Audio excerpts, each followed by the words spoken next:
Hi, welcome back again to our video lecture in engineering dynamics. This video will be moving on to our next topic on motion in two dimensions. Okay, so the the equations that we have derived in the previous video lectures, they're still gonna work here in this two-dimensional motions, except that we have to extend that to another axis. Or if we go to the topic on path coordinate systems, then we have to tweak a little bit the equations so that we can work on those different coordinate systems. Okay, so when we say actually motion in two dimensions, we're actually the motion is no longer a straight line.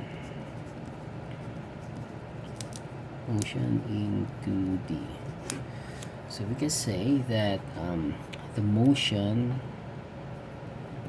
is no longer a straight line.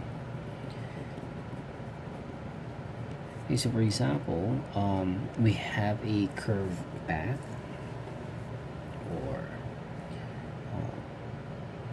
let's say this one. Let's say this is our path, for example. So if you notice that if this is our point mass, okay, so this is our point mass, then let's say this is point 1. So after some time, since it's moving, then this is going to be the point 2. So you notice that this point mass actually moved okay, so it moved, let's say, around along the horizontal and as well as along the vertical. Okay, so it's no longer one-dimensional. Okay, but it's another story if this one is rotating.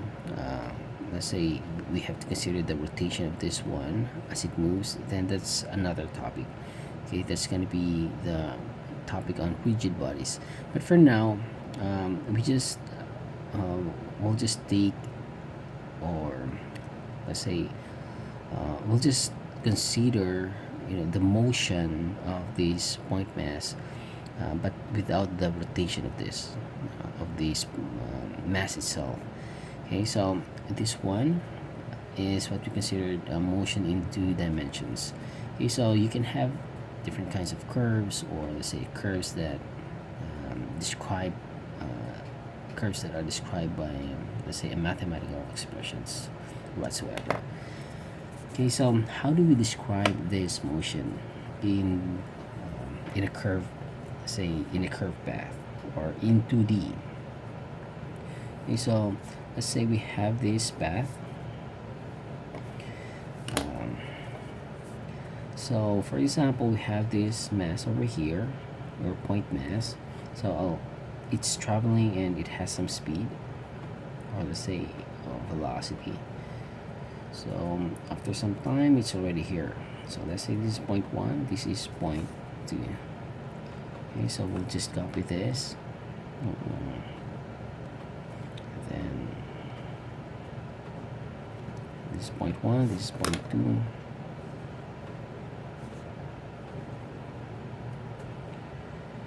Okay, so how do we describe this motion, or how do we describe the different kinematic variables? Okay, so first we have the rectangular coordinate systems. Okay, so rectangular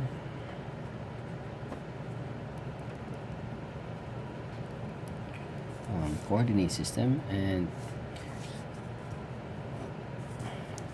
how do we describe it? Is we have a fixed let's say a fixed reference point, and that is our origin.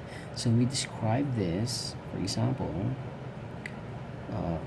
the position of this point mass at this point 1. So this is our position vector.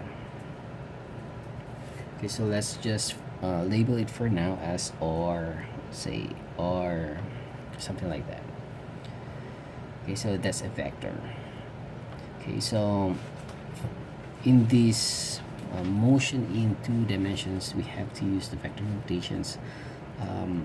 Sometimes it's really much easier to work using the vector notations rather than using the scalar ones.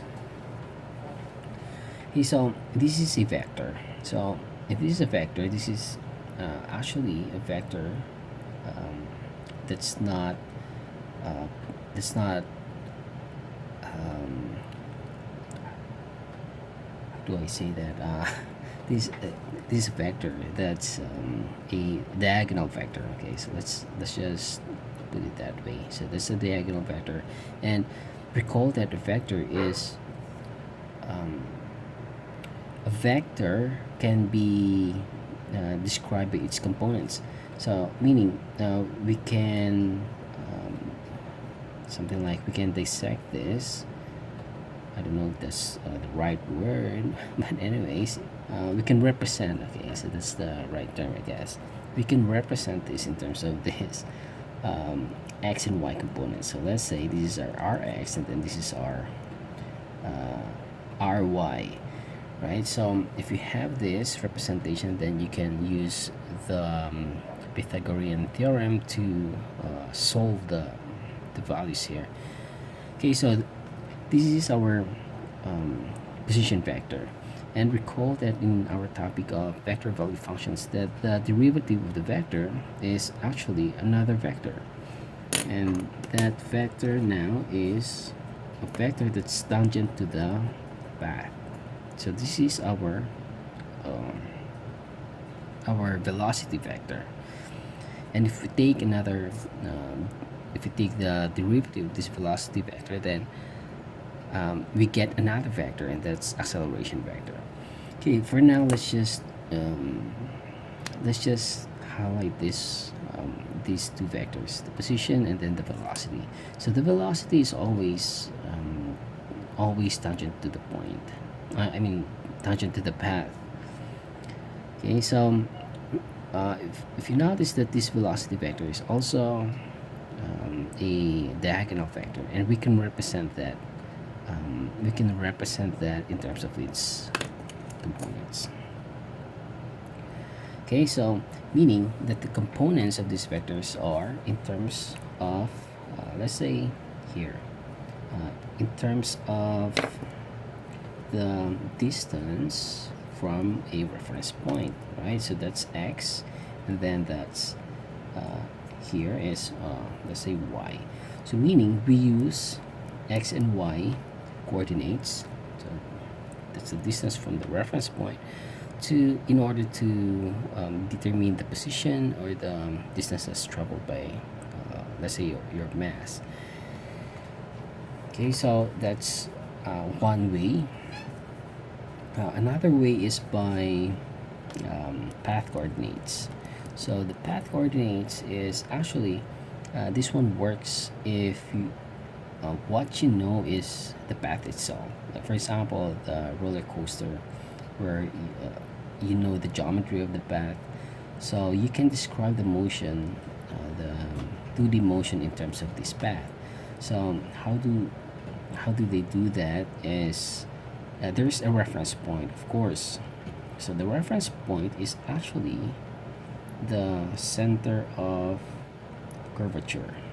So meaning your reference point is just changing depending upon your path. Okay, so here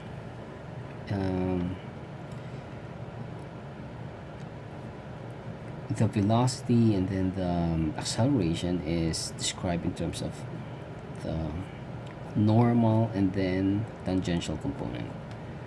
Okay, so this is your normal. So let's write n, and then this one is t, so tangential component. So here because the path is, let's say the opening of this curve now is on the opposite side, then it will change again. I mean, the orientation of the normal component will change. Okay, so meaning that we can describe the motion, let's say the velocity and then the acceleration, in terms of its normal and tangential component. Okay, so another one is the polar. So the polar component, I mean the polar coordinate, is you describe the motion in terms of, I mean, it's from a reference point.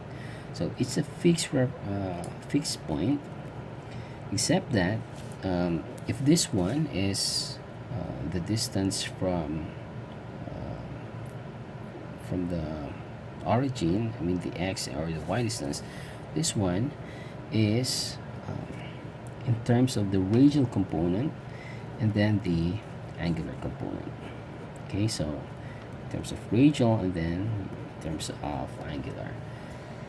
Right, so for now, let's focus on these rectangular coordinates, and we'll build up our foundations and the kinematic variables based on these coordinate systems. Okay, so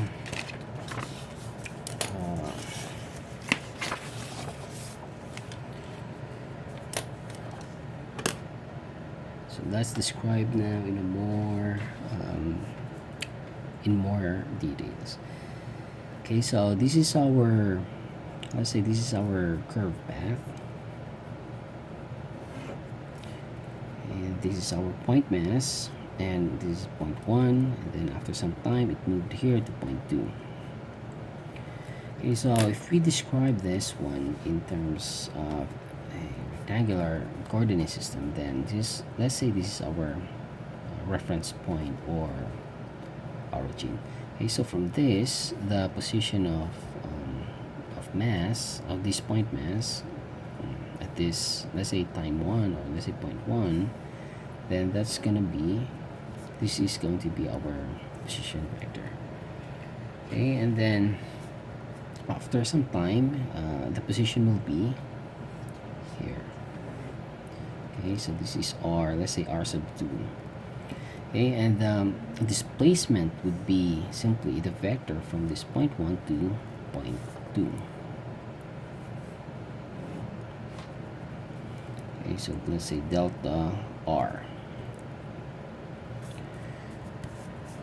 Okay, and when we take the derivative of this vector, or let's just say the velocity vector. Okay, the velocity vector is just simply the velocity tangent to this path. So the same goes true here. The velocity is always tangent. Okay, but the acceleration is not. Sometimes depends, but it's something going out.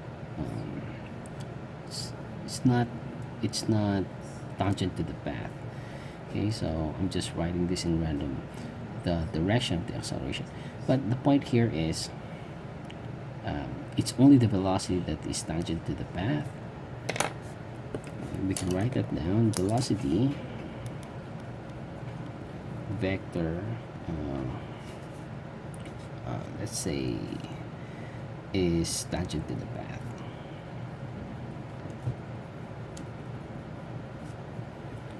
But the acceleration vector is not. Acceleration vector is tangent to the photograph.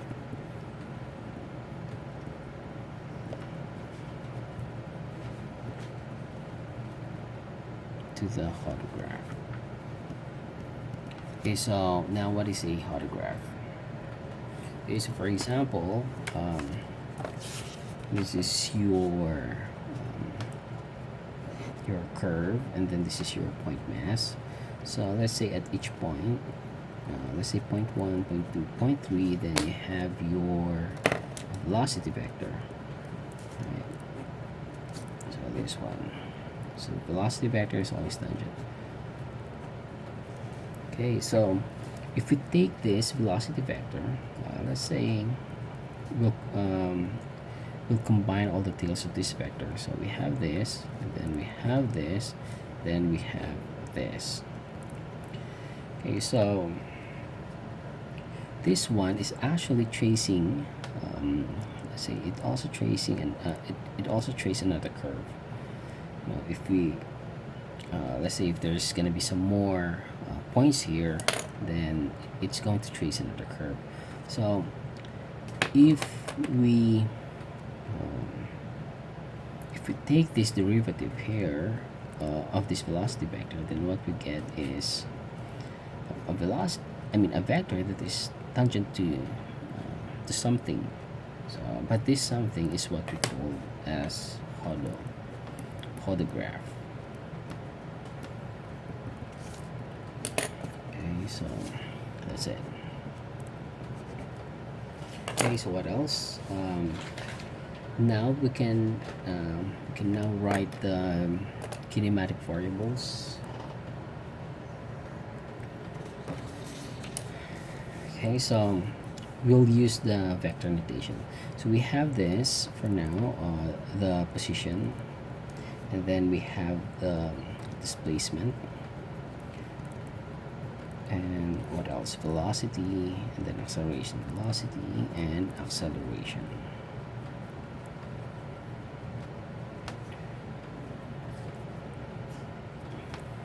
Okay, so our symbol here that we use for position is R.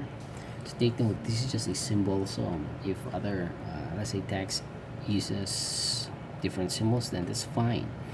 Okay, so we have the position as R, then the displacement as the change in position, that is delta R, and the velocity is just the same, V, and then this one is A. Okay, so in terms of let's say time derivatives, okay, so let's write symbol here, and then here as time derivatives. So this is just simply the velocity is just the first derivative of position, so that we can write r prime, and then this one we can write as r double prime, or let's say v prime. Okay, so what else? So if this is a vector, the displacement is a vector, then we can write it as let's say x sub I, or this can be a function if you want, or just a constant number. Okay, so x sub I, I'm sorry, I think we'll use okay, so I think this is the I, this is this one is the unit vector. Okay, so I hat plus j in the y, we call that y, then the j hat. Okay, so this one is a vector, so let's thicken the letters here, so meaning that's the vectors. Okay, so the same goes through here for the v. So meaning we have let's say v sub x, let's say v sub x along the I direction, and then v sub y along the j direction. Okay, so this one is the unit vector, and here is the scalar magnitude. So we can also write, I think it's also better to write, let's say rx and then ry.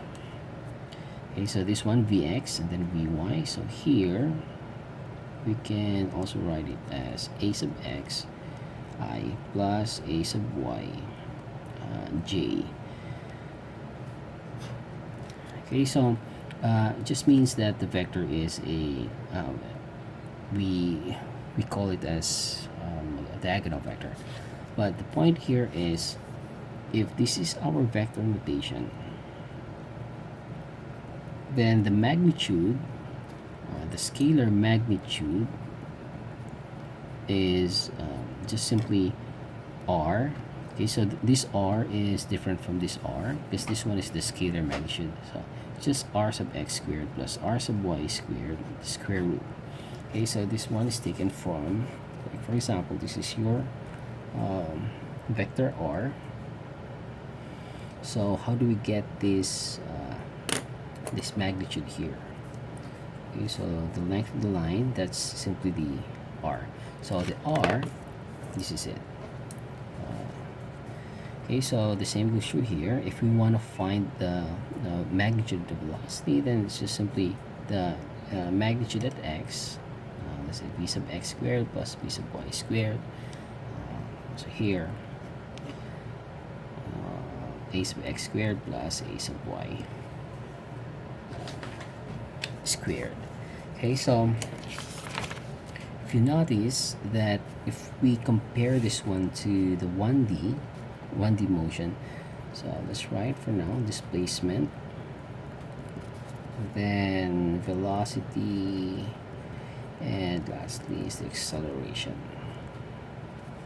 Okay, so we have 1D here, and then let's write the 2 dimensions here. So in this 2-dimensional motion, we have x and y axis. Okay, so we used last time in the previous videos that the displacement, we use the symbol s, and for the velocity we use the equation v is equal to ds all over dt, and then this one is a is equal to dv all over dt. So here the symbol that we used for 2D motion is, say, r. So, or sometimes sometimes I use just simply x or simply y, or r sub x or r sub y, or you can use s sub x, but sometimes you just I just use this. It's just symbols. Okay, so here v sub x, of course our velocity when we're talking about the x-axis, then we'll just it just means that that variable would be would correspond to the x-axis. So of course that's gonna be dx, the change of position along the x, over dt, and for the acceleration, let's say along the x-axis, then we have dv along the x dt. Okay, so here for y it's just the same, a sub y is equal to dvy over dt. Okay, so the point here is for 2 dimensions, then meaning that we're actually separating the variables, let's say in either x-axis or y-axis. Okay, so in our next video we'll be solving one problem regarding this 2-dimensional motion.